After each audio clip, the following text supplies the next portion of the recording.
Assalamualaikum warahmatullahi wabarakatuh. Halo semuanya, apa kabar?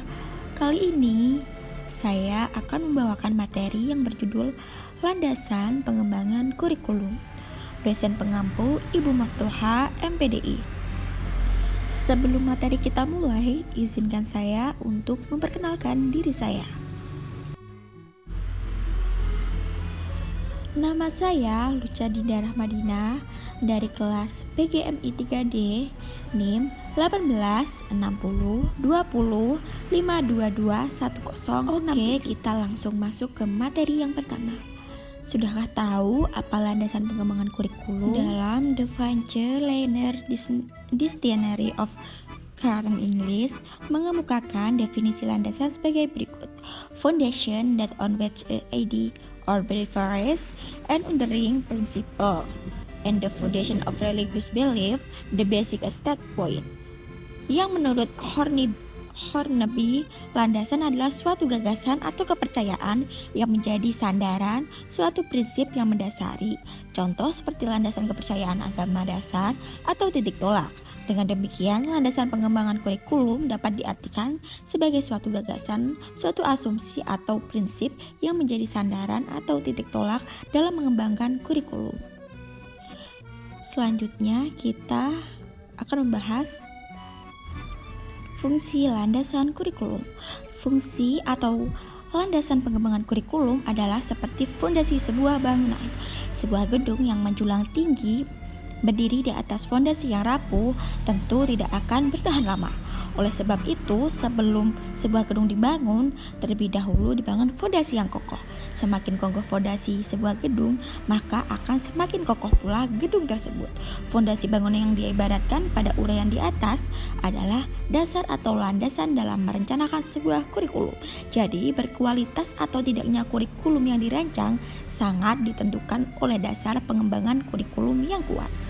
Selanjutnya, macam-macam landasan kurikulum. Yang pertama yaitu landasan filosofis. Yang kedua yaitu landasan psikologis. Yang ketiga yaitu landasan iptek. Dan sekarang kita masuk ke materi yang pertama yaitu landasan filosofis. Landasan filosofis dalam pengembangan kurikulum tentunya harus berpijak pada aliran-aliran filsafat tertentu. Langkah ini akan memberikan nuansa terhadap konsep dan implementasi kurikulum yang dikembangkan. Aliran filsafat perennialisme, esensialisme, eksistensialisme merupakan aliran filsafat yang mendasari terhadap pengembangan model kurikulum subjek akademis, sedangkan filsafat progresisme memberikan dasar pengembangan model kurikulum pendidikan pribadi. Sementara itu, filsafat konstruktivisme banyak diterapkan dalam pengembangan model kurikulum interaksional. Oke, lanjut yang kedua yaitu landasan psikologis. Terdapat dua bidang psikologis yang mendasari pengembangan kurikulum: psikologis pengembangan dan psikologis belajar. Psikologis pengembangan mempelajari perilaku individu berkenaan dengan perkembangannya. Dalam psikologis perkembangan dikaji tentang hakikat perkembangan, pertahapan perkembangan, aspek-aspek perkembangan, tugas-tugas perkembangan individu, serta hal-hal lain yang berhubungan dengan perkembangan individu, di mana semuanya dapat dijadikan bahan pertimbangan yang mendasari perkembangan kurikulum.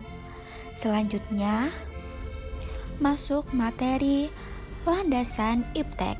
Perkembangan dalam bidang ilmu pengetahuan dan teknologi, terutama dalam bidang transportasi dan komunikasi, telah mampu merubah tatanan kehidupan manusia. Oleh karena itu, kurikulum selayaknya dapat mengakomodir dan mengantisipasi laju perkembangan ilmu pengetahuan dan teknologi, sehingga peserta didik dapat mengimbangi dan sekaligus mengembangkan ilmu pengetahuan dan teknologi untuk kemaslahatan dan keberlangsungan hidup manusia. Masing-masing dasar tertentunya memiliki sumbangan penting terhadap perkembangan kurikulum pendidikan. Nah, itu tadi penjelasan materi dari saya. Ada kurang lebihnya mohon maaf.